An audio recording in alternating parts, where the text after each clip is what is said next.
Hey everyone, welcome to Chicory's webinar. Gonna wait a couple minutes here for more folks to join, but happy Thursday, everyone.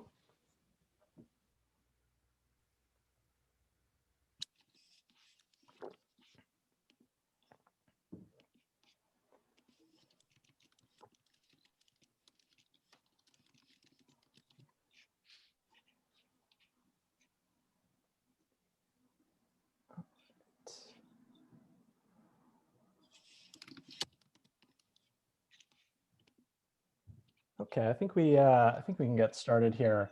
Hi, so my name's Joey. I'm the co-founder and CEO of Chicory, and wanted to welcome everyone today to Chicory's virtual panel on shopper marketing strategies for category growth.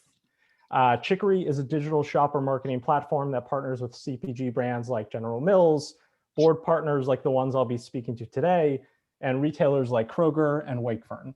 And essentially, we leverage contextual commerce. So this is the strategy of connecting moments of inspiration from across the web to commerce-enabling tools to empower CPG brands and CPG marketers to reach consumers in the moments when they're planning their grocery purchases and move those consumers seamlessly down the purchase funnel.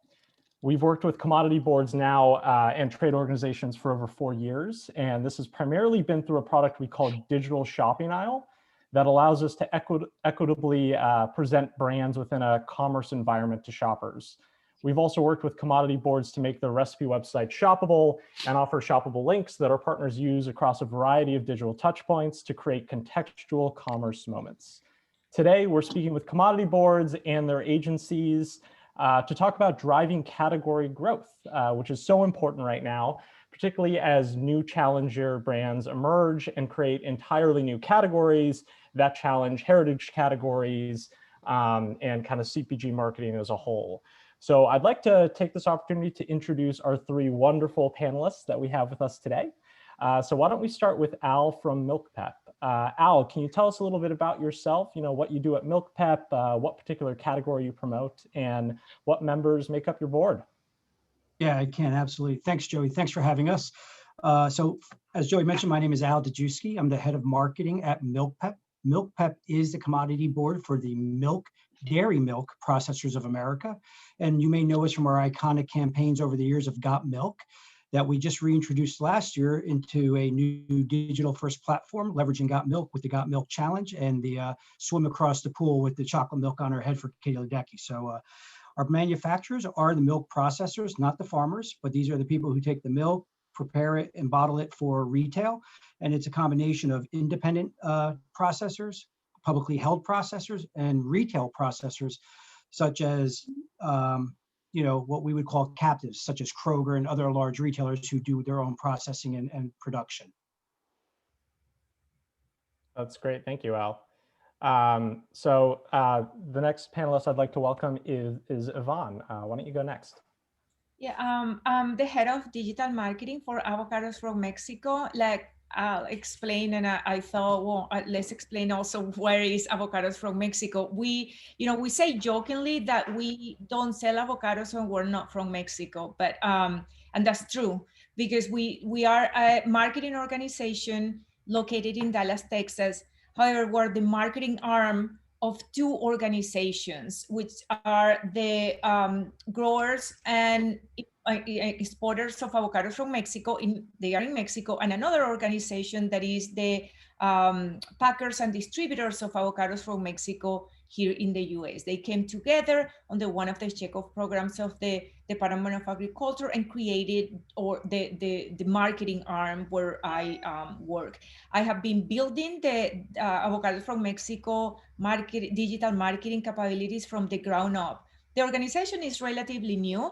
It was created in 2013. Right away, our CEO brought me in and some of my colleagues in the executive team to build each of our capabilities. And I have been building digital from the basics of SEO, paid search, etc., all the way to the most sophisticated. I can say this, and I asked first if I can say this to Chicory, and we were the first produce company that partnered with Chicory with the shoppable recipes, and that was about 3-4 years ago. And since then, we have been building the path of becoming a kind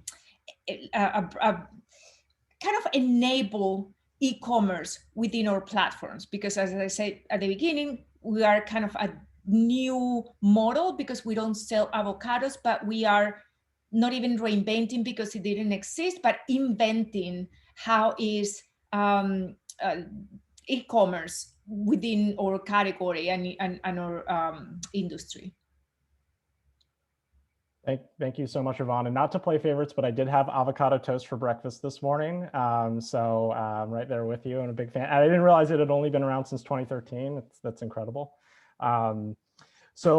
Michelle, let's hear from your end and your experience at VML-Y&R representing the National Cattlemen's Beef Association. Awesome. Thanks, Joey. Good afternoon, everyone. My name is Michelle Giesti, and I am the Director of Commerce Strategy over at VML-Y&R.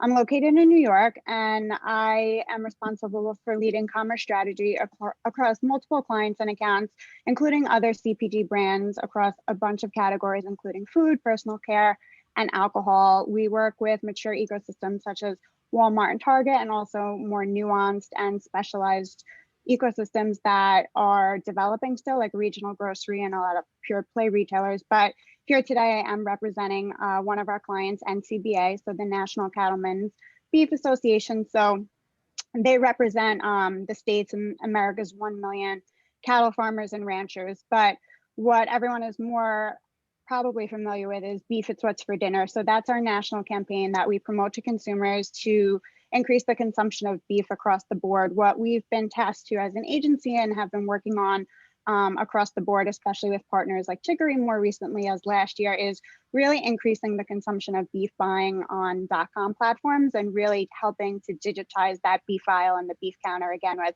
shoppable recipes and add to cart functionality. So I'm happy to be here today.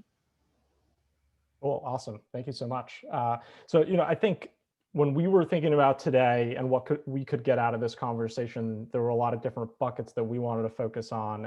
And maybe one that's a little bit outside of traditional kind of marketing focus that kept coming up is thinking about innovation, right? And how you guys, as trade organizations and as commodity boards, are able to help innovate, especially in a situation, as I said, where there are a lot of challenger brands coming in and that have a lot of different, innovative attributes.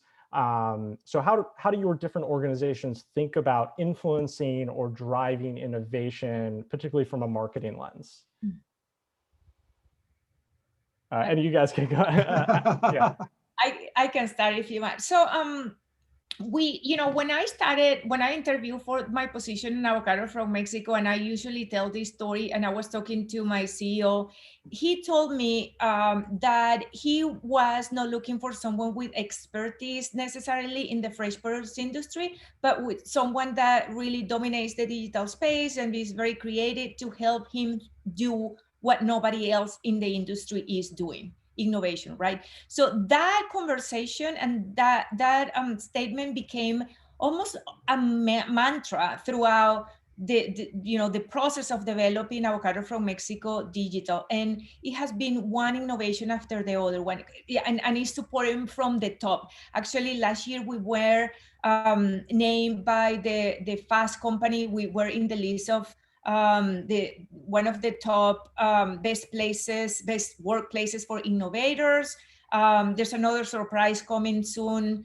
I'm under embargo now, but the industry and the media is recognizing Avocado from Mexico as innovators. So it all started with a very very intense and well thought out planning process that lasts 6 months, and it's where we develop innovation, but it's what we call meaningful innovation. It's rooted from the strategy and it's rooted from the opportunities or challenges that we have, and then we create these innovations that are multiple in the market. We have many first to the point that are becoming almost a benchmark in the industry because of the innovations. I would love to tell you a lot more. I don't want to take time from the rest of the team. I'm curious to see what they have, but that's pretty much encapsulates what we have done in the space of innovating.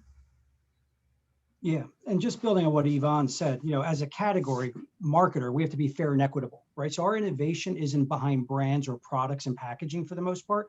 We have to focus our innovation on that shopper journey, right? So starting with a relevant message that connects with today's consumers, and in our case, we want to win with kids, and then they're millennial moms. So we have to be very smart about how we do that. And obviously we're in that transformational period right now, moving from much what people would remember as the Got Milk mustache to a much more digital first audience driven approach, right? So we're doing that on a national level. And then we're also building the capability to provide it to our processors as well. So you'll see a lot more of the next evolution of Got Milk breaking later this summer around the Olympics. And we're really excited about some of the things we're doing, both from not only content creation, creators, but more importantly, platforms and engaging with today's, millennial moms and, kids, and reinventing what milk is in their mind. So. To Al's point, I mean, we have the exact same challenges. We really have to be very fair and equitable. We can't promote certain brands over the others. And as we promote innovation throughout the category and just innovation throughout that shopper journey, how do we digitize the beef counter? We've created a bunch of tools and informational content that we are trying right now to mix with a lot of our inspirational content to really make sure we're connecting with the consumer, because quite frankly, most people are purchasing beef, but not really online in droves before the pandemic, right? So it was kind of like the mother of, necessity is the mother of invention, right? So that's where we saw that tremendous boom last year with everyone scrambling to make sure that they had e-com capabilities up and running across retailers and D2C players in the market. So what we're really focusing on is how do we make sure now that, necessity may be weaning, that we continue to have our consumers purchase online and feel comfortable and make sure that they feel empowered and inspired by our content and our cut education and different sizes and things like that. So whereas, they may not have that in-person experience, picking their meat and having that dialogue with the butcher, they're still having that online. And I think that innovation that we're still in the middle of our transformation period as well, I think that's going to vary by retailer across the board, but we're trying to make sure that whatever we do produce in a variety of ways can be used across multiple states within their within their own boards, within their own regional grocers, and then even across eventually like other platforms like food delivery service and things like that. Yeah, no, that's really important, and something to keep in mind here is like all of your categories, right, were not traditional e-commerce categories, and certainly everything that's gone on in the past 12 months has kind of spurred that. I mean, I guess to kind of dig deeper in there, and Al, maybe this is for you, when you think you had talked about winning with kids, right? And it seems across a lot of these categories that you guys represent, there's this big opportunity, but it's also a challenge with younger consumers that have a lot of options, right? And I think maybe Yvonne, for you, it's maybe an educational moment, and Al and Michelle, it's a challenge moment. There are lots of, the milk options have changed obviously dramatically over the last 5 years or so. And Michelle, consumer habits in terms of meat. So how do you guys think about particularly reaching those young consumers and developing those habits, whether it's from introducing a new product like avocados, or trying to help influence someone in a really competitive category right now like milk? Yeah, no, great setup, Joey. The first thing we have to remember is, milk's been around for centuries, right? So it's not new, right? Our parents and our parents' parents have all grown up understanding the nutritional value of milk and really the economic value, because you can't get as much nutrition out of an 8-ounce serving of any other beverage, right? It's 25 cents an 8-ounce serving, and it's terrific. But the reality is it's mature, and it hasn't really broken through in any new ways over the last 5 or 10 years. So for us, if you look at the share of shelf, we've allowed the competition come in share of shelf. Therefore, we've lost share of mind, share of stomach, right? Yeah. But the reality is we are still probably the number one beverage of choice before 12 p.m. any given day, from breakfast throughout the morning. For me, my biggest opportunity is reframing the consideration among shoppers, the moms, millennial moms, and today's kids, to think as milk as an extraordinary drink in consideration for other need states that have been, kind of really just stolen from us over the years. So I'm a bit older than everyone else on this panel, right? So I grew up and you had 3 or 4, beverage options there today: water, juice, milk. Gatorade came on when I was playing sports as a kid, but then it was very sports regulated. It wasn't everywhere like a soft drink that it's become today. So for me, I drank milk 3 or 4 times a day. Fast forward, 30 years, there's got to be 50 different beverage segments, all competing for, one of those 10 portions of beverage consumption in the course of the day. So milk lost, not because of its value proposition, but because of its relevance to other competitors. So for me, it's about building connections and reinventing that narrative for the consumer in a culturally meaningful and contextually relevant way. And you have to get there through the kids on coolness, but you have to get there through the mom on the shopper journey, right? So that the two come together and that you're creating more occasions for milk.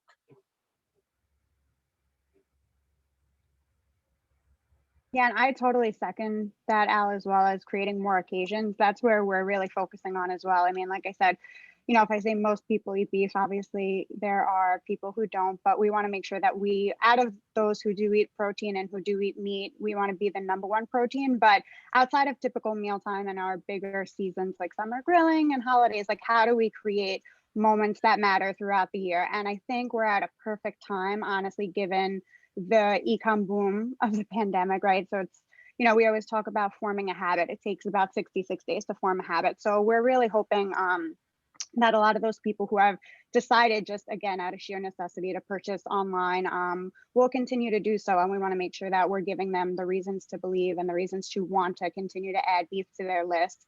But also, how do we make them have that choice with technology now, buy online, pick up in store same day, right? Partnering with a lot of our retailers to get that messaging, like, hey, it's just as easy to purchase beef, alongside and make an easy meal, as opposed to opening maybe the food delivery apps and ordering. So really trying to focus on, hey, we have the convenience, we are the #1 protein, and we really can make mealtime healthy, fun for your family. We really focus on our pillars of people, protein, and pleasure. So just playing up on those different areas again, and really showing the nutrition benefits, as well as that it can actually bring people together. And I think, especially with everything that's going on, that's what people need. And, beef can act as that central focal point to the meal and really make those occasions come to life. In our case, we're an extremely research-driven organization.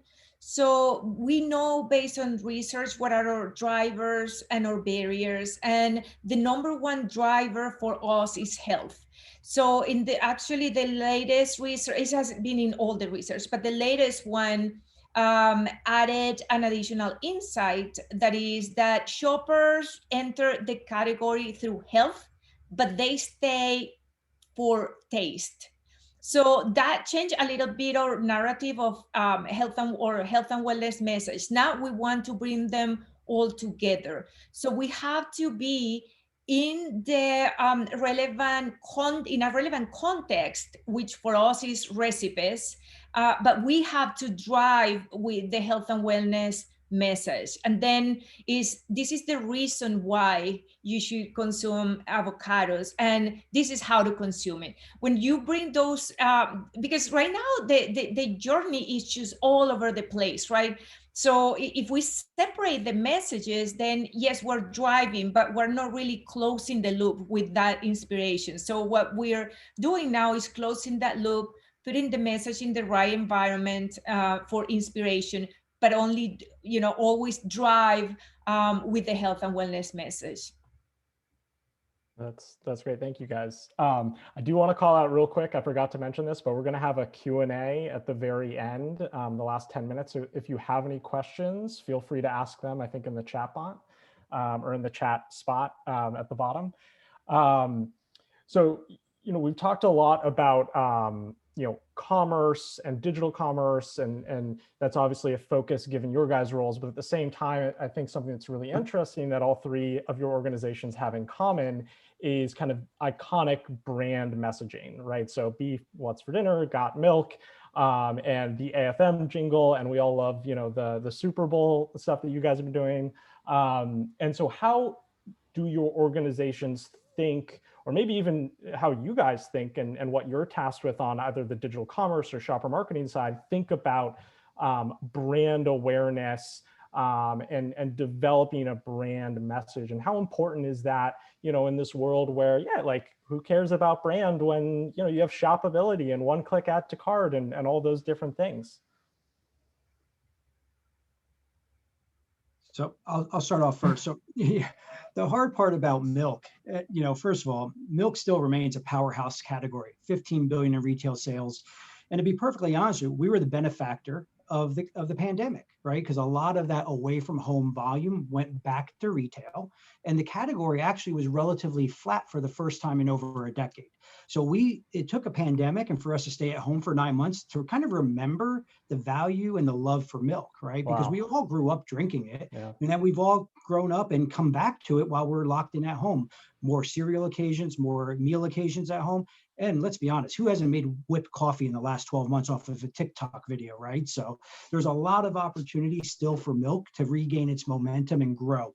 When I think about branding, 2/3 of our volume is private label, right? Because the other, third is dominated by brands or growing brands. And those brands are all growing, right? Because they're value-added milks. They're like Fairlife, they're organic, they're Hood, they're A2. So people are seeing a nutritional value and benefit to milk. But as I said, when you're a mature category, it's easy to, nip away at us, right? So for me, it's how do I take something that has equity, latent equity? And we actually walked away from Got Milk for the last 5 to 7 years, and we brought it back in the middle of the pandemic. But as I mentioned earlier, we brought it back in a much more contemporary manner, developing a challenge on TikTok, blowing it away. In fact, that Katie Ledecky spot exceeded our expectations tenfold. We had over 5 billion views of it on TikTok. And even more importantly, because a view and an impression isn't as valuable as an engagement, let's be honest. We had over 5,500 mimic videos produced and shared on TikTok. So 5,000 different people created videos of them trying something extraordinary with a glass of milk on their head, on their chest, or something, copycatting. So to me, we touched on something culturally important last year at a time with the right message, the right creative on the right platforms to get people re-engaged and thinking milk was cool. And in fact, we're going to be releasing some data shortly about our attitude and tracking study that shows we did break through with teens and the millennial parents. So we're excited about where we're going, the momentum we have, and really the upcoming work that we're going to be debuting later this summer. Yeah, Yvonne, what about you guys? Because I think it's interesting, your focus at Avocados from Mexico is, digital innovation, digital commerce, and you guys are doing so much in there, but you also, have this amazing jingle and this amazing equity that you've built in the marketplace. And so do you view that kind of as an important component when you think about, again, something as tactical as shoppability? Yeah, I mean, for sure. I mean, the brand is not less important, in our category. It's harder though, definitely it's harder. So we have a whole team actually is the brand team is exclusively dedicated to build the brand. And Avocado from Mexico as an organization has two equally important missions, which is build the brand Avocados from Mexico in the United States and increase consumption of avocados from Mexico. So it's equally, but when we goes to strategy and execution, then it kind of a little bit of pathways, like digital. We support brand and we incorporate the brand message within what I was talking before, which is the drivers. We have a very difficult challenge to accomplish the day by day, which is that our brand is our origin. So even if the consumers remember avocados from Mexico, I believe after 6 Super Bowl campaigns, at least what is avocado from Mexico. but they don't identify that with the brand. If you ask them, say, oh, avocado from Mexico, sure, I know. So do you know any brand of avocados? No, I don't. You just say avocado from Mexico, but that's the origin. I mean, they see it as the origin and not Wow. the Okay. brand. So that duality makes it extremely difficult for us to increase brand recall. But we were in the 20% 6 years ago, 7 years ago, up to the 50% in brand recall and brand recognition.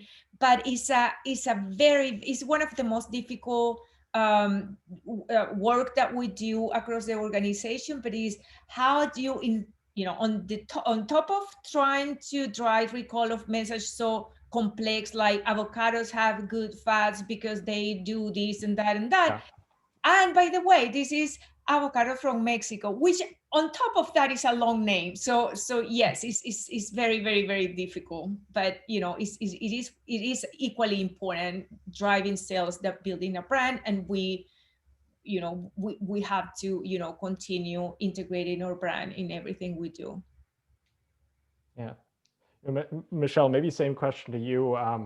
From an agency perspective, maybe even you're in there, every day figuring out what programs to do, what creative to run, how to optimize things, which vendors to work with.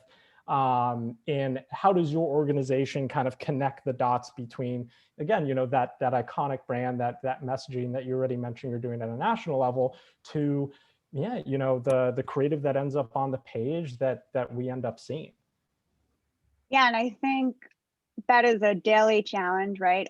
Because what we have to do is really talk about beef, educate beef, inspire and convert, just in general, which is difficult, being so brand agnostic. So, creating brand awareness, we have obviously Beef It's What's for Dinner. Throughout the year, we have amazing campaigns for that.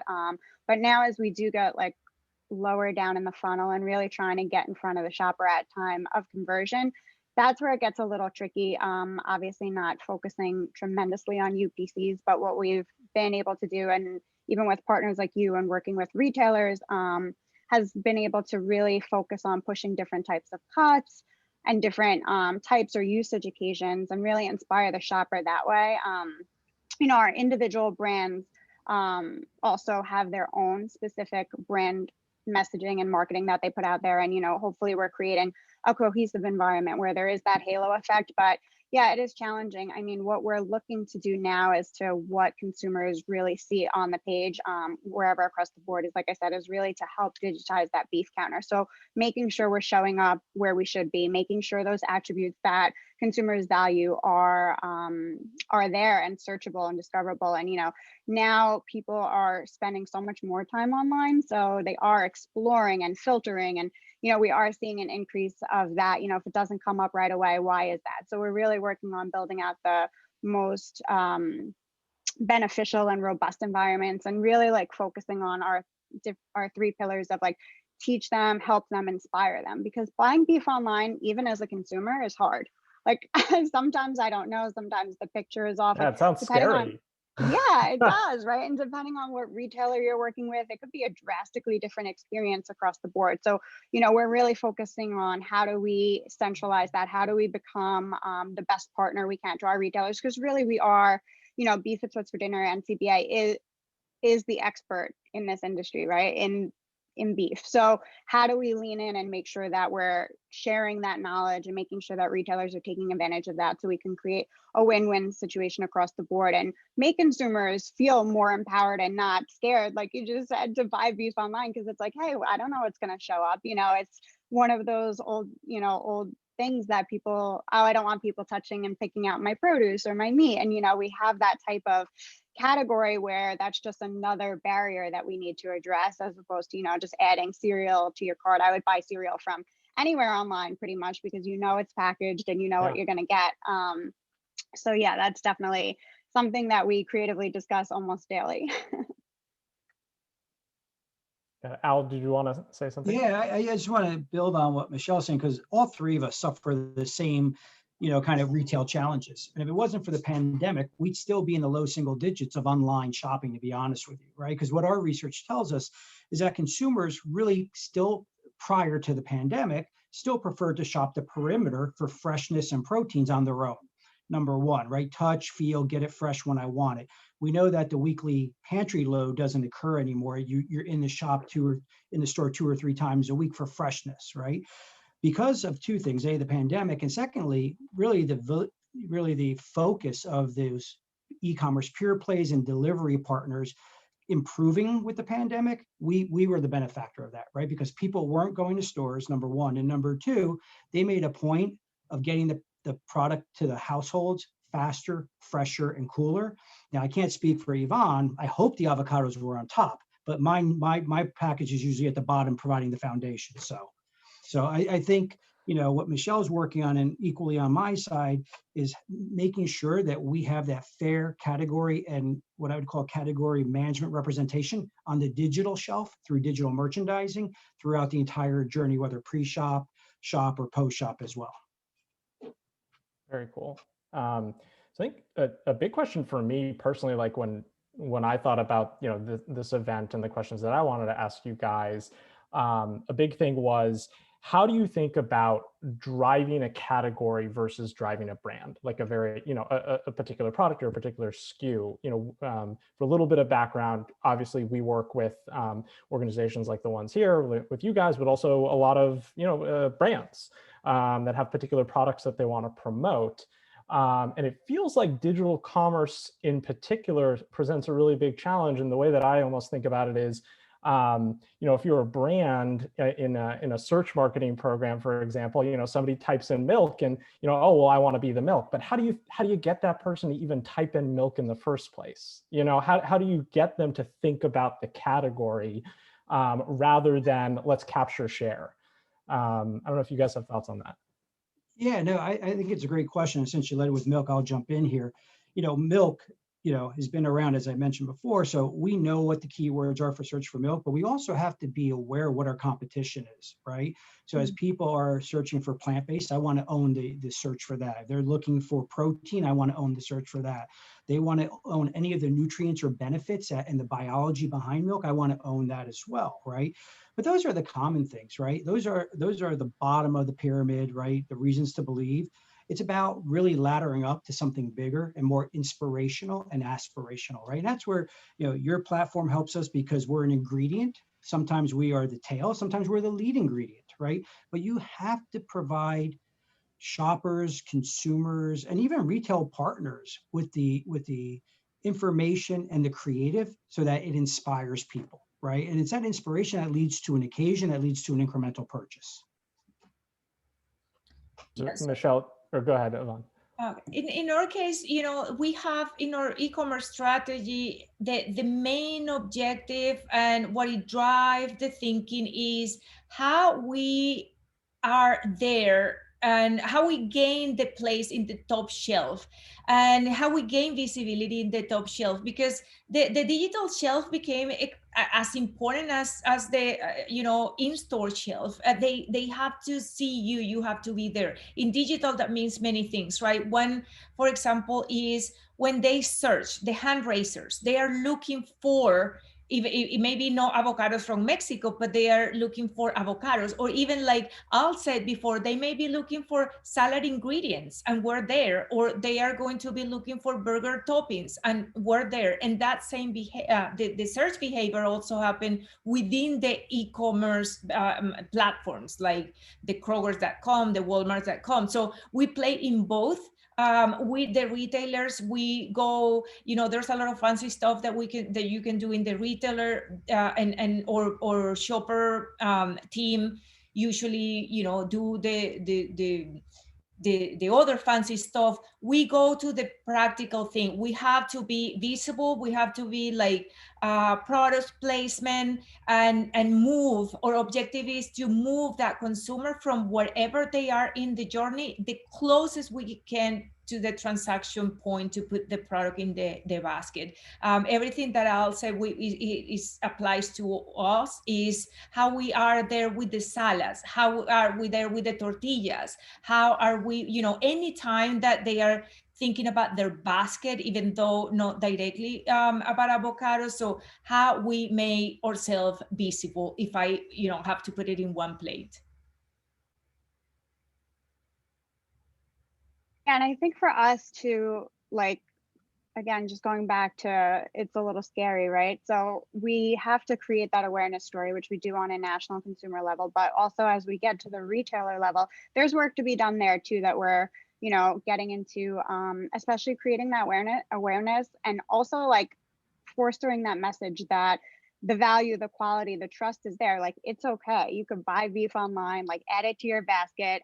Because we've seen online grocery spike tremendously last year, Walmart and Target and things like that. But where are they buying their beef? If they're buying everything else for their meal, are they still stopping at a specialty store, or what is that hesitancy? Or are they just, ordering from a food delivery app? So how do we tell them that it's okay, or that it's available, right? Like, some people may be so used to, even pre-pandemic, just buying and picking up, myself included, at Target or at a Walmart, and just getting their non-perishable items, pretty much like a quick fill-in trip or things like that.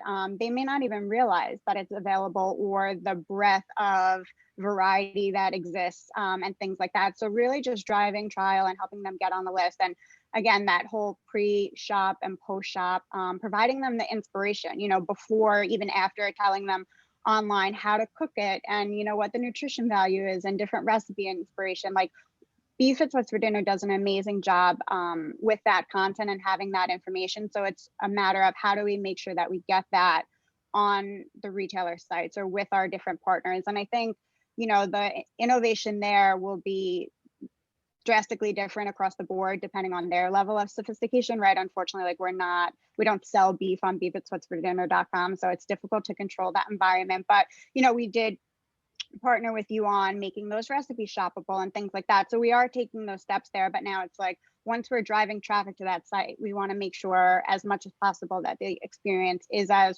rewarding and fulfilling as if we were totally owning that content.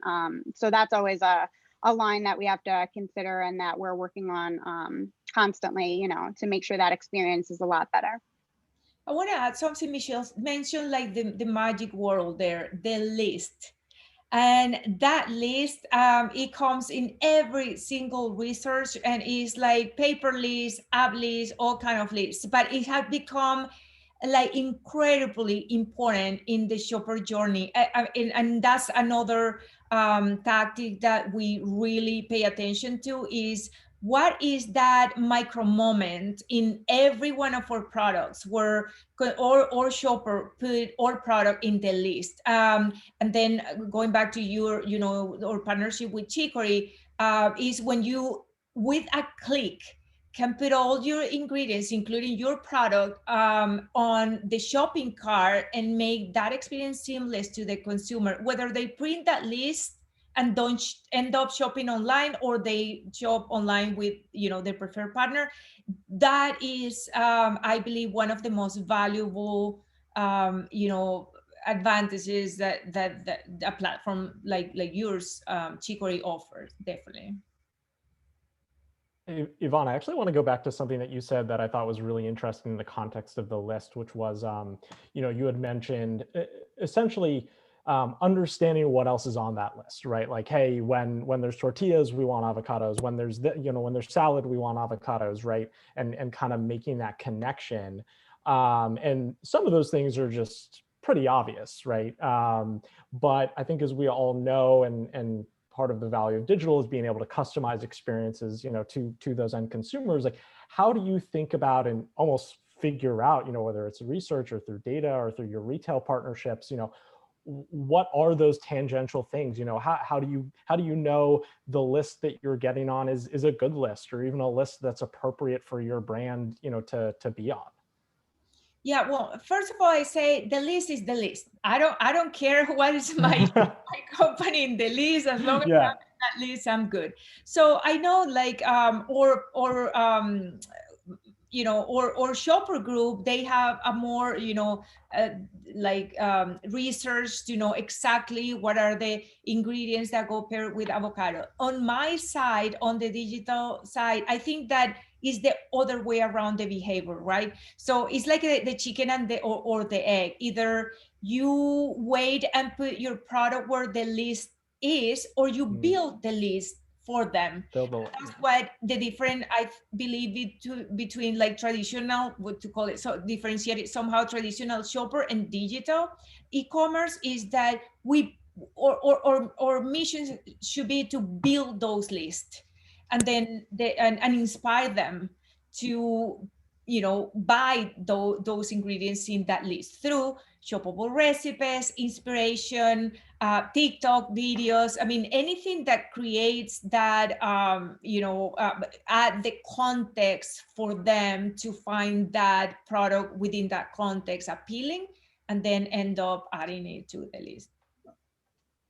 And I think like through research, that makes so much sense. We have obviously a ton of that data, and even within our recipes, like if we want to identify different partners to work with, or where do we want to be placed throughout the shopper journey moments. But I think like to Yvonne's point, like the list is the list, right? And a lot of times consumers, especially if they're shopping from a retailer app, it's huge. Once you're on that list, the first thing you usually see across how many apps are shop from your repeat purchases. So that's really big. It serves as a reminder for at least the category, like, oh, I do need to get a meat this week, or what am I going to make for dinner? So like that inspiration point, but also even just out of habit, like, oh, I need these items, I need to stock up. So that's like a really big win. And we want to make sure that we have that foundation there too. Yeah, and just building on what Michelle and Yvonne said, for us as category planners, back to the comment, fair and equitable, we can play at the top of the funnel and the middle of the funnel. We, at least in my case, I can't play at the bottom of the funnel.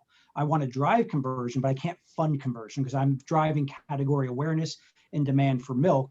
And I'm just as satisfied if I'm selling a gallon of store brand milk or Fairlife milk, to be honest with you, right? So for us, we have to start in the home at the point of inspiration, whether it's Instagram, TikTok, Pinterest, or wherever. And then we have to take that inspiration to the list, to the store, and then it's up to them to fulfill it, right? That makes sense. As I think maybe getting a little bit more tactically with some of these things, for the audience. I think a big question is, I love that, Yvonne, about, your job is to create the list, right? You're driving that point of creation from a moment of inspiration. And we've talked about, occasion marketing and moments of inspiration and a lot of these things. And from a marketing lens, for all you guys, how do you think about the different periods that you're going to decide throughout a calendar year then to market? How do you make those decisions, and how has that evolved maybe in a digital world where you can take advantage of things a lot faster, and there are these viral moments with platforms like TikTok? Has that kind of adjusted how you think of maybe your traditional marketing calendar and the occasions that it maybe even makes sense for your brands to align with? Awesome. Well, I can start. So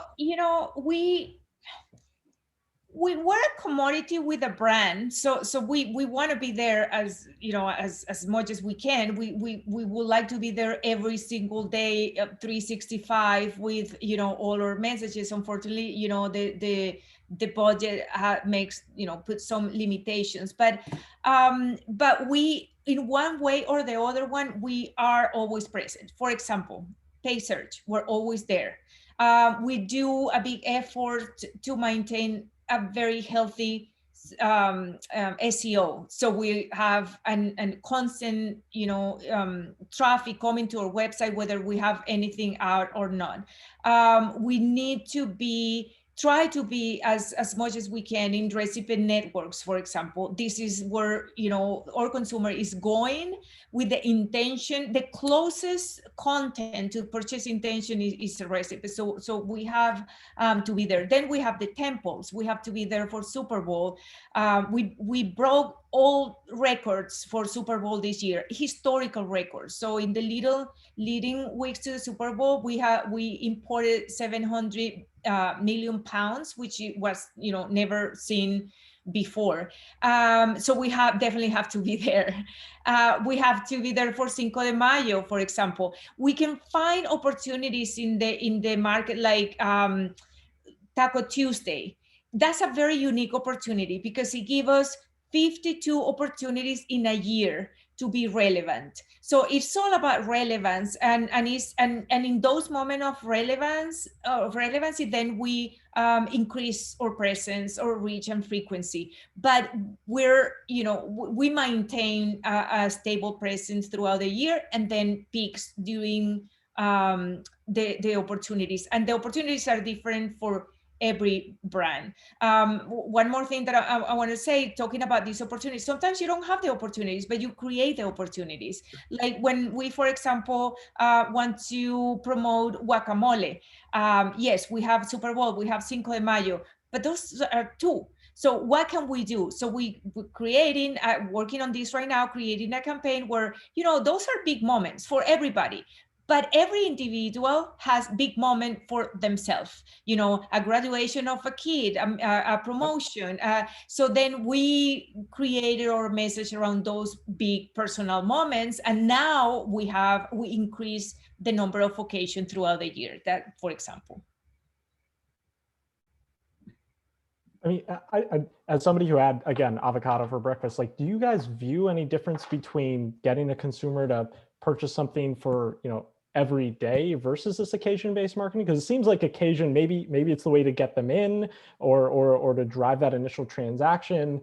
But I imagine the goal is, you know, with milk, always have milk in the refrigerator, right? I'm sure I'm a perfect avocados from Mexico consumer, right? Eating avocado toast, and same with beef, making a steak, right? So are there any kind of key differences? Do you guys think about those tactics differently, or does one kind of lead into another naturally? No, that's what we have, the driver messages, like health and wellness, which is always on, all you run, is always relevant, and is the entry to the category. And then we have, you know, these big moments like Super Bowl or special occasions, but the driver all year round is health and wellness. Right. Like Yvonne was saying, it's about 3 different levels of content and communications, right? There's this epic brand building content, which, you know, defines your brand or your category, whether it's got milk or what we'll launch. There is what I would call event content and creative, which surrounds, you know, your tent poles, right? So there's an event like National Nutrition Month this month. So we have content coming out this month that will talk about the benefits of milk in a variety, as a drink alone or as an ingredient. And then there's your everyday content, which has to be made available to reinforce your message to drive those occasions. I'm fortunate that I still am purchased in over 90% of households over the course of a year, right? So my household penetration is still very, very high. What I want to do is I want people to grab for that jug more often, right? So that they drink more milk. So I still need a steady drumbeat to remind them without spamming them, right? So it's a delicate balance. Awesome. Cool. Michelle, any thoughts before we move on? I totally agree. We are all walking that very delicate balance. Awesome. So actually, we're going to move on to questions. So we have a first question. What do you see as the commonalities and differences between the store aisle and the digital aisle when it comes to marketing to consumers? Can you share specific strategies and tactics that you've implemented to reach omni-channel shoppers? So I want to take this first. It's a tough one. Oh, I could take that. So for us, like I said, a lot of our stores, even across the country, it varies greatly, but a lot of them do have that in-person meat counter. There's a butcher. A lot of people have a great relationship with them. They trust them. They know their family, their kids. They make recommendations. They can say, hey, we just got this in, or, this is a special this week, or, they have recipe ideas for them and things like that. So that is the biggest difference. And not all retailers have that, but the ones that do, that is a really big difference when their consumers are shopping online. They don't have that dialogue, so they may not feel as confident, or maybe even feel as adventurous as, oh, I'm taking an actual recommendation from someone that I know and trust and have a relationship and wouldn't steer me wrong. So really focusing on like, how do we get over that hurdle and mimic the digital aisle as best as we can for an in-store experience, whether that, making sure like all our discoverability is in place, really using enhanced content below the fold imagery, a lot of videos, that show like how to cut it, how to cook it, like where it's from, additional recipes, things like that, mentioning like seasonality, even as a filter on some retailer sites, like, oh, it's a hot summer day, like what can I actually get, as opposed to something like in store that may have been just merchandised like that. So, you click into the aisle, and depending on the retailer.com, they may not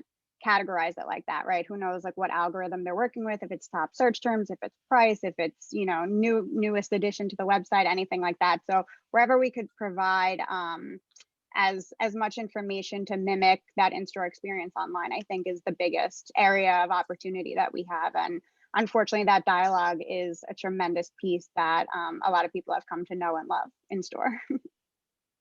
So in our case, and going to the specific question, that is how you build an omnichannel experience, right? So my team work very closely with our shopper team, and they, oversees the experience in store.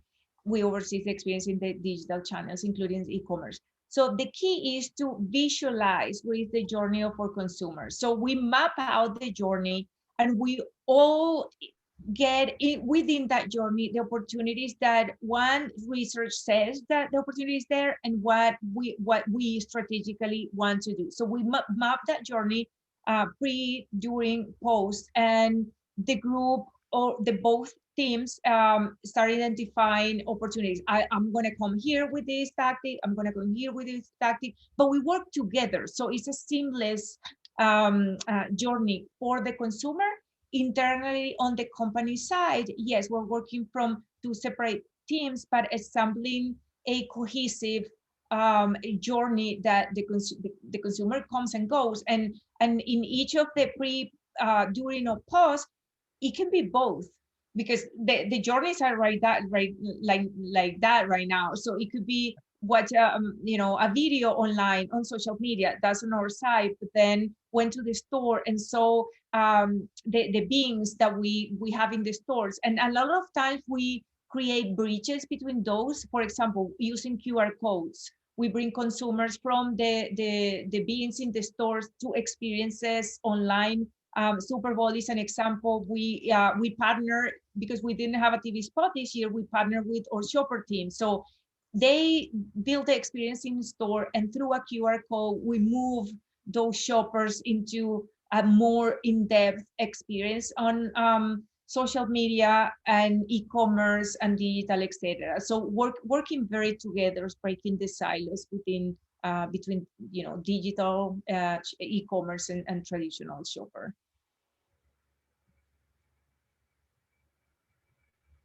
Great, thank you. All right, so next question. In your external communications, how do you balance reputation management and address potential misconceptions about your commodity? So being reactive versus positive promotions of the health benefits of your product, being more proactive. I mean, Al, I think this is custom fit for you, not to put you on the spot, but. Well, I think the key word there is balance, right? So, and each occasion or each question requires a different approach, right? So sometimes you want to be proactive and promote the benefits of your product. And I don't think there's any question about the nutrient benefit and value of milk, right? Some people have allergic reactions, and you want to be sensitive and respectful of those issues. And there's no place for milk in their diet, right? Yeah. But when you compare it to my competition, who wants to claim they're as nutritionally rich, or it's enriched, it's not naturally occurring, right? Their products tend to be much more highly processed than mine, right? So there are misconceptions, and we do have a comparative tonality and posture and arguments for everything that comes at us. But we're not out there thumping our chest because we're milk, right?